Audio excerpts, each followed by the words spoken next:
Hey everyone, it's Anime Reaper coming at you with another What If Naruto Found Uzumaki Library Part 6. This fanfiction was written by S. Targon.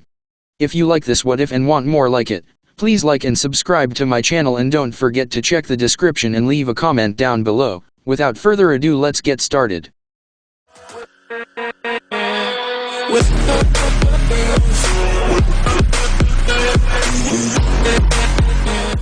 Chapter 6, The Journey to the Borderlands.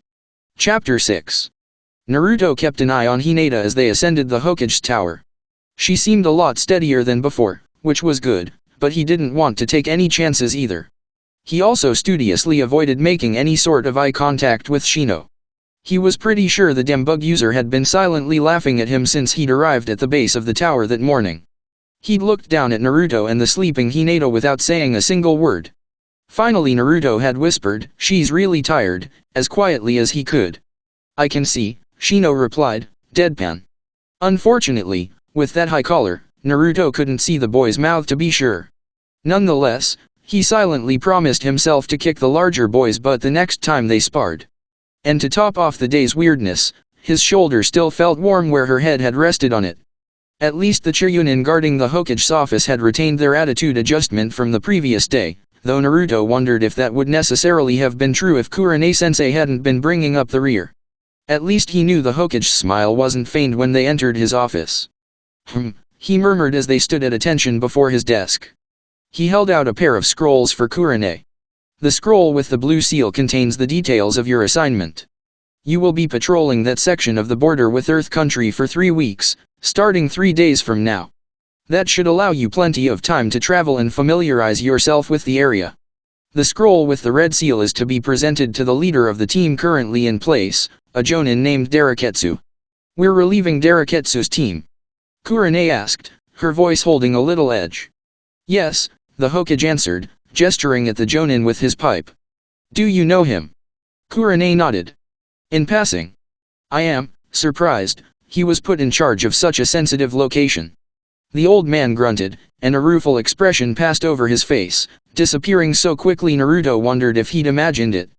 There have been a few incidents lately. Skirmishes that seemed to straddle the line between our two countries. It's never really clear which side of the border it started on, so there have been messy diplomatic repercussions. There are a lot of people over there that are still angry about a war fought before your genins were born. To give our envoy to Earth something to use, he can now inform them that Daraketsu's team of combat veterans has been replaced with a genin team, and request that they reciprocate. I'm explaining this because I want all of you to adopt a very flexible approach to border intrusions. You want us to just let anyone through? Naruto asked in disbelief. No, the Hokage said firmly as he shook his head. But I do want you to make sure that if you intercept someone, it happens in a location that makes it very clear who violated whose border. Naruto frowned as he puzzled out his leader's words. So you want us to make sure the other side gets the blame if there's a fight? The Hokage nodded. Yes, although I hope there won't be any confrontations, especially if Earth stands down their patrol as well. Kurane spoke up again. We will make sure we always patrol a few kilometers back from the actual border, so any confrontations will occur on fire territory. The Hokage nodded. Very well. Good luck, and I will see you in about 3.5 weeks. Your relief will have a scroll with a red seal like that one. Do not accept messages from anyone who does not have such a scroll. Understood. They all nodded, and with that they left the Hokage's office. Starting his first C-ranked mission, Naruto wanted to jump into the air and shout Yada, but two things stopped him. The first was Kurane's lectures to her team about proper decorum. Hinata already seemed familiar with all the rules, and while Shino appeared mildly interested, Naruto figured they were aimed primarily at him. The other was Hinata's condition, the reasons for which he did not fully understand. Team 8 moved through the streets of Konoha at a quick walk, heading for the nearest gate. Stepping through the portal wasn't anything they hadn't already done dozens of times, but somehow it felt different. He nervously adjusted the kunai holster on his right leg, and resisted the urge to pull one out and twirl it by the ring at the end of the handle. They were on the trade road that led to Earth Country for over 2 hours before Kurane called for a break. Naruto was still full of energy, but he noticed Hinata was faltering. Her apparent lack of rest the previous night was catching up with her. She slipped her bag off her shoulders, sat down at the base of a tree, and leaned back, closing her eyes. Naruto frowned and sat down next to his teammate. "You may want to take your arm and leg weights off, if you're still wearing them," he said quietly. Hinata started at the sound of his voice, eyes popping open again. After a moment she self-consciously grasped her forearm through the sleeve of her jacket. "No, that is all right, Naruto." Naruto frowned. "But if you are tired, it might help," he said reasonably. Hinata smiled. "But then I will just have more weight to carry in my bag." Naruto shrugged. "We can stick them in my pack. I didn't stay up all night, and I missed having you Jayuken the crap out of me last night." Hinata smiled wearily, and Naruto thought he heard a small snort of laughter. Her hand tightened around her sleeve again. "Seriously, Naruto, I will be alright. I won't improve if I don't keep the weights on, will I?" "Well," Naruto said slowly, "it depends. Guy-sensei said that if you overuse the muscles in your arms and legs, you sometimes have to leave the weights off until you recover." Of course, the stabbing pains and muscle tears the man described to Naruto never seemed to last longer than a few minutes. But then again, he probably hadn't ever really hurt himself that way. Hinata looked thoughtful. "I am a bit sore, but not in that way. I should probably keep them on," she said firmly. Then she looked down at the ground between her legs. "I appreciate your concern," she added politely.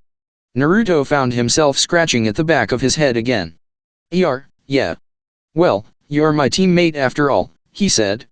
For some reason her shoulders slumped after he said that. "And you're really fun to spar with," he added. Hinata nodded without looking up, and Naruto decided to go see Kurane-sensei before he said something stupid again. Oh.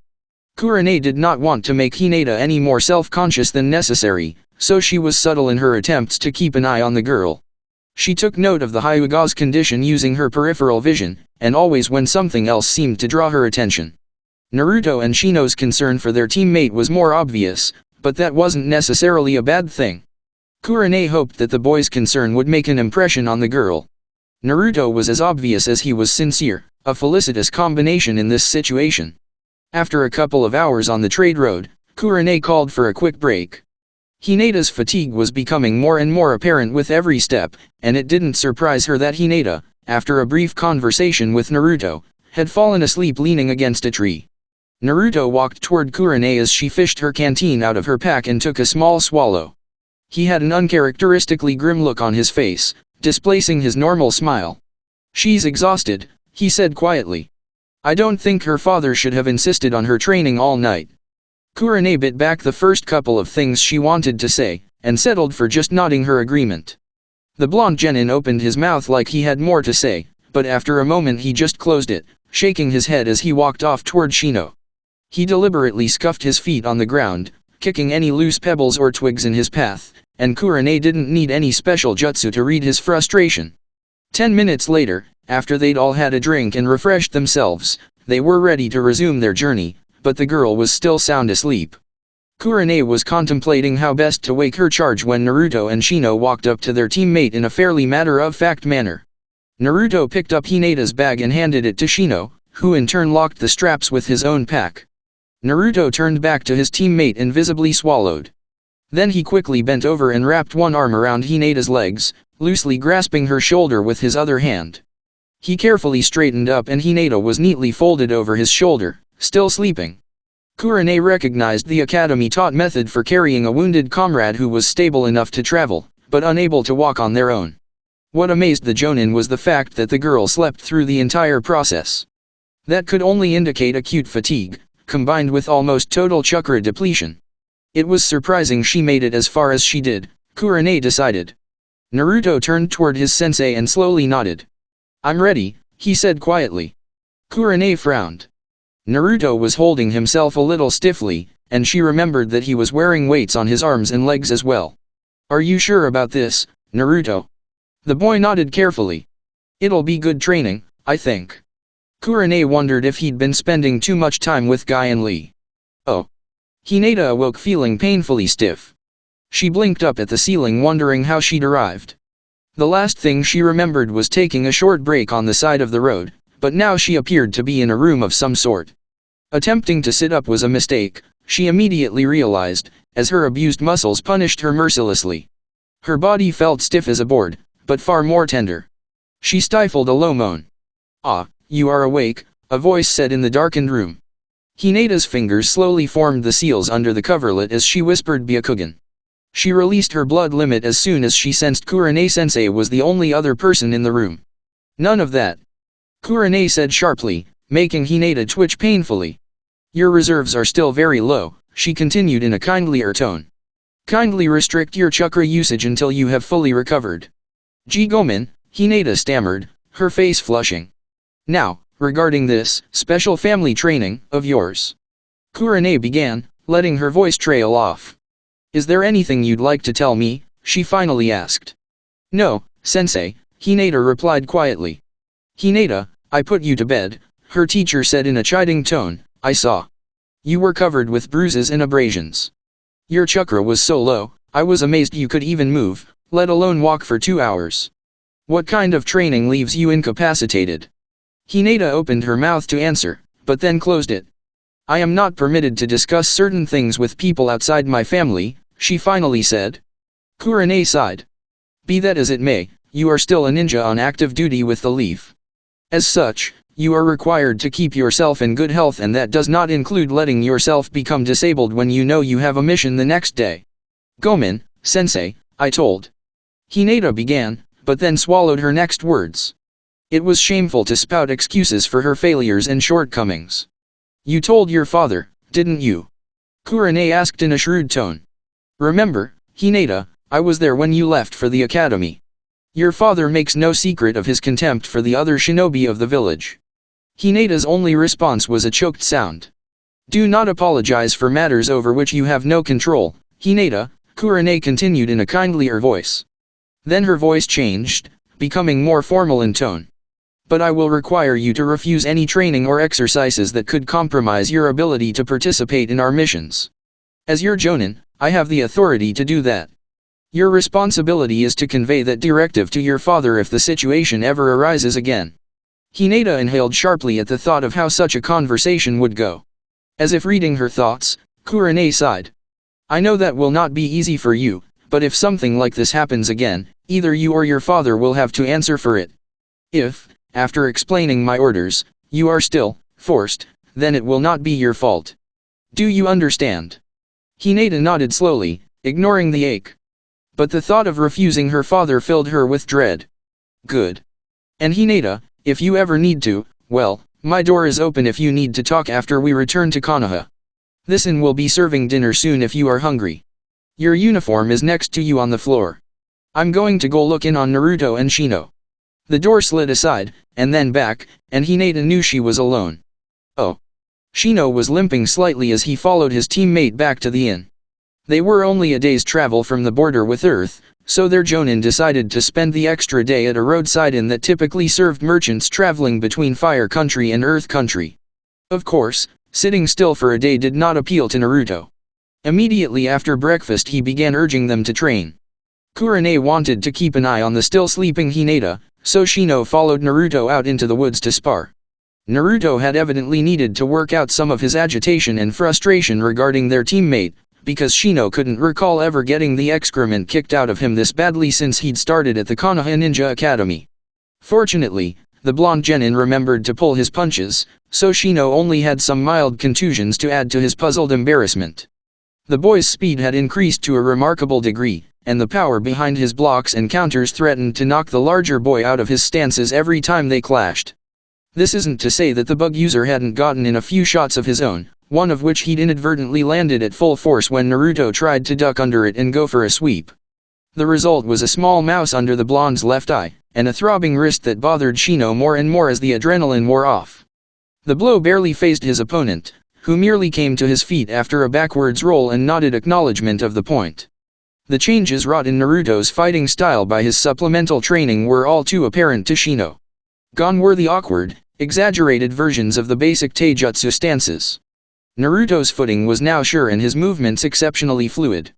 His attacks and counters were less straightforward and more circular in motion. Naruto still favored attacking from unusual directions, but his dependence on the terrain had lessened. He didn't hesitate to launch himself into the air for a flying kick, confident that his speed would allow him to complete the move without being caught in the air. Indeed, The one time Shino managed to catch one of Naruto's high kicks, the genin simply twisted in midair and used a scissoring motion to bring his other heel crashing into the side of the Kikainen's head. The worst part was that Naruto had done all this with nearly half of Shino's colony attached to his back, steadily draining chakra until they let go, replete. That was something he'd rarely seen an individual Kikai bug do, let alone dozens of them at once. The amount of chakra they'd drained from the boy was amazing. The worst part of all was that Naruto didn't even seem to have noticed. Shino frowned at Naruto's back as he followed the boy back to the inn. Chakra reserves that large were rare in a jonin, let alone a genin. Could it be linked to the mystery surrounding Naruto that his father was forbidden to discuss? His mind worked furiously as Naruto, still energized from the sparring, babbled happily about a dozen topics at once. The only thing that came to mind was his father's words about relying on first-hand observations. Listening to his teammate wonder if Hinata was awake yet and if he could talk the cook into serving ramen, Shino decided to do just that. For now. Oh. Naruto bounced in his seat as he waited for their food to arrive. Sparring with Shino had really woken up his appetite, especially since he'd actually held his own against his taller teammate.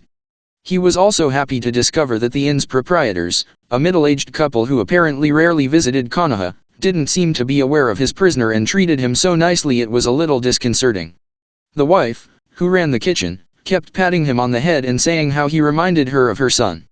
She was quite a good cook, and boasted experience in many regional cuisines, so she seemed a little disconcerted when her favorite guest asked for ramen. Normally, she said, such a dish was a bit beneath her talents, but she couldn't seem to say no when Naruto smiled and bowed apologetically with his palms together. Naruto was working on his second bowl, trying to puzzle out the unusual spices the nice old lady had mixed into the broth, when a voice coming from behind him almost made him fall to the floor. "Ramen again?" Kurane asked in a disapproving tone. Yeah, Naruto said, ducking his head as he turned toward his sensei. "I'm going without for 3 weeks as it is," he continued in a slightly petulant tone. Kurane sighed. 3 weeks of trail rations and whatever we can gather on our own. All the more reason to eat nutritious food when you have the opportunity, Naruto. Not just bowl after bowl of noodles. I do not think there is any danger of Naruto becoming malnourished at this inn, Shino observed. Not after the breakfast he was served. Naruto turned back and glared across the table at his teammate. "You're just mad because Obazan almost swatted one of your bugs when she saw it on your shoulder. The reckless slaughter of innocent and productive creatures is not something to take lightly," Shino insisted in a frosty tone. "She might have been more careful in her judgment if she had not been distracted attempting to sate your appetite." Naruto stuck his lower lip out and scowled at his teammate. "I didn't ask her to do that. It's just, every time she came out of the kitchen and she saw my plate was empty, she put more food on it."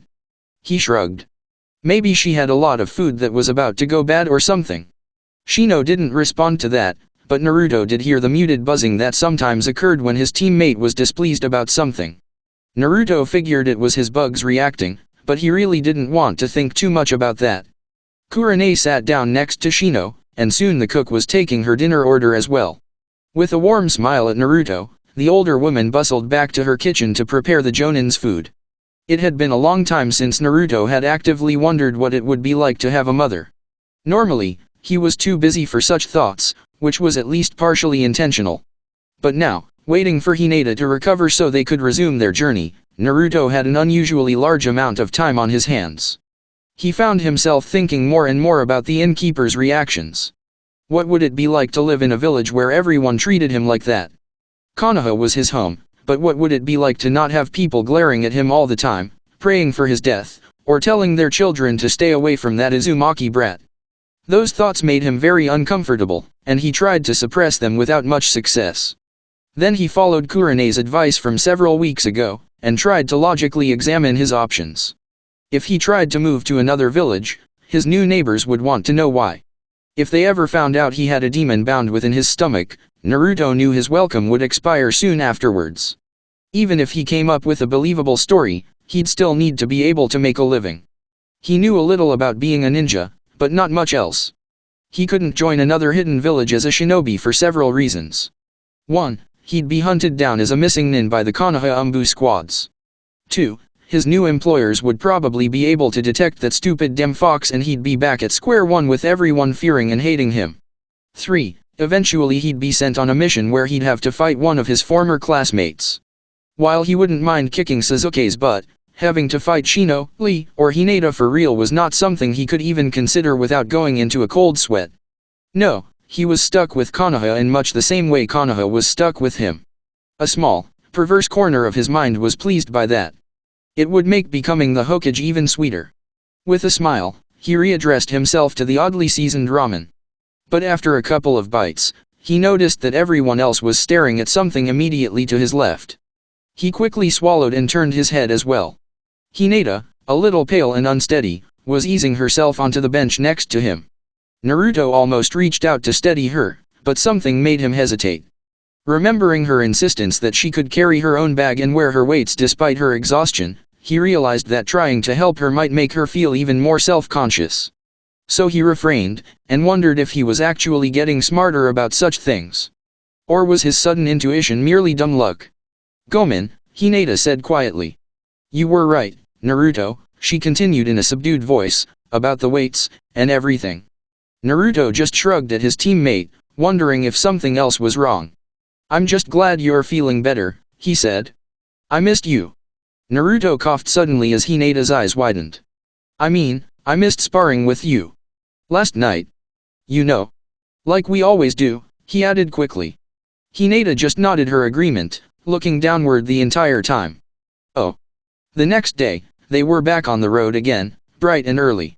Naruto was still a little groggy and yawned frequently for the first hour. The pallets they'd slept on were far softer than he was used to, so he had trouble sleeping at night. Surprisingly, the innkeeper's wife got up early as well, to send them on their way with a good breakfast. Catching Kurane's look, Naruto made sure to thank her and let her know how much he appreciated her efforts. The way the older lady just beamed at him made him feel very strange, and he found himself blushing as they left. After they left the inn, Kurane-sensei walked beside him for a while, and thanked him for not taking advantage of the cook's friendliness. Naruto frowned at his sensei. "Why would I do that?" he asked. Kurane smiled thinly. "Why indeed? She doesn't act like most of the other villagers you've known. I talked to her briefly the day before. Her son, a boy you bear a passing resemblance to, went to Konoha several years ago to attend the ninja academy." "Really?" Naruto asked. "What rank is he now? Have we met him?" "He died during his Chunin exam," Kurane answered in a somber tone. Naruto tripped over his own feet. "Oh," he said as he stumbled for a moment. "I will admit," Kurane continued, "that I was slightly concerned that you might, inadvertently, take advantage of the situation. But aside from asking her to make ramen for you," she continued, making him duck his head a little, "your behavior was entirely appropriate." "I didn't think it was that big a deal," Naruto grumbled. "She did ask me what my favorite food was." Kurane nodded at that. "As I said, I am glad you did not take advantage of the situation." Naruto scratched the back of his head. "Ano. Sensei, if I do that when people are nice to me, won't that encourage them to treat me like everyone else does?" Kurane nodded. "Very good, Naruto. You are thinking ahead and considering the consequences of your actions." Naruto found his face reddening again. Kurane nodded at him, and then turned to speak with Shino. Naruto took that as his cue to speed up a little, so he was walking beside Hinata. A good dinner, during which the nice old lady tried to stuff the weary Kunoichi with as much food as she could hold, and another full night's sleep had restored most of Hinata's energy. She was still moving a little slower than normal, but she was out on point this morning, periodically activating her blood limit to do quick scans of the area around them. They walked together in a silence that was actually fairly comfortable. Naruto wondered if concentrating on the woods around them, scanning for an ambush, kept his teammate too busy to get nervous. They hadn't discussed exactly how Hinata had been transported to the inn, and he wasn't about to bring up that subject anytime soon. Naruto wasn't completely sure why he'd been the one to carry the girl. Of course, if there was danger, it would be better if their jonin was unburdened. But he couldn't say for sure if that had even occurred to him at the time. What he did know was that her arm and leg weights were contributing to her fatigue, and she wouldn't even have been wearing them if he hadn't shown his off. He realized that seeing her exhausted and full of pain made him feel worse than he would if it had been himself. He wondered if this was what it was like to have friends, this feeling that you'd rather be hurt yourself than see them in pain. In a sudden flash of insight, Naruto understood why they'd been taught that shinobi should avoid friendships and close personal relationships with their comrades. The thought of his friend being hurt, or even killed, made him feel physically ill, like he'd drunk all the bad milk in Konoha in one sitting. But why had Kurane-sensei urged him to become friends with his teammates? Then Naruto remembered his role in the team. He was supposed to cover their escape if they were ambushed or overrun. In that situation, he supposed it was useful if he cared a lot about his teammates. Naruto glanced back at his sensei. Had she pushed him to make friends so he would be more likely to sacrifice himself for them? That was a very uncomfortable thought, and it made Naruto feel very cold inside. He'd come to value Kurane-sensei's wisdom and all the things she'd taught him. The idea that she was doing so just to manipulate him, but she hadn't really, had she? He needed to think this through, the way she'd taught him. Naruto recalled their first conversation at Moritake's. She'd already explained his role on Team 8, and asked him how hard he was willing to work to achieve his long-term goals. She hadn't really concealed anything from him, and her expectations were straightforward. If she really was just trying to get rid of the Kyuubi like the other villagers wanted, she wouldn't have set up extra training for him, now would she? Naruto admitted to himself that when he first became a genin, his taijutsu had been awful. Training with Gai-sensei and Lee, he was much more likely to survive any situation they got into. Naruto also remembered a conversation he'd had with the Hokage, many years ago, when the old man explained how the Hokage was the shinobi who protected everyone in the village, with his wisdom as well as his strength. That was the day that Naruto decided that he would become the Hokage someday. No one could ignore his existence then. Were his current duties all that much different? True, Kurane-sensei was doing most of the thinking here, but wasn't it Naruto's job to help protect his teammates? Wasn't that just like what the Hokage did? Or at least a little bit like it. Maybe he was trying to see underneath the underneath, when there was no real underneath to see. Naruto tried to think his way through this question as the sun climbed steadily in the sky. Around noontime, Kurane called a halt so they could eat some trail mix and drink from their canteens. Seeing as how there was no stream nearby, she also showed them a new jutsu for permanently summoning small amounts of water by collecting the humidity present in the ground and air around them. Naruto was eager to learn any new jutsus he could, and watched Kurane slowly form the seals with eager eyes. Hinata and Shino both performed the simple jutsu without much trouble, while Naruto frantically practiced the seals. When it was his turn, Naruto was a little nervous, but managed to form the seals correctly as he said, "Suten, condensation." However, instead of a 2-inch wide spinning vortex of air appearing over the mouth of his canteen, Naruto summoned one nearly a foot across. The torrent of water that gushed down out of it not only filled his canteen, but it also knocked it over and splattered their sandals and pant legs with mud. At the same time, the air became extremely parched, stinging his throat. Naruto managed to grab his canteen before all the water poured out, and then smiled sheepishly at his teammates as they tried to shake the spattered mud off their legs. Neither Shino nor Hinata said anything, but Kurane finally broke the silence. "Should I assume that was an accident, Naruto? Or was that intentional?" she asked in a dry tone. "I wouldn't prank Naruto said and cut himself off.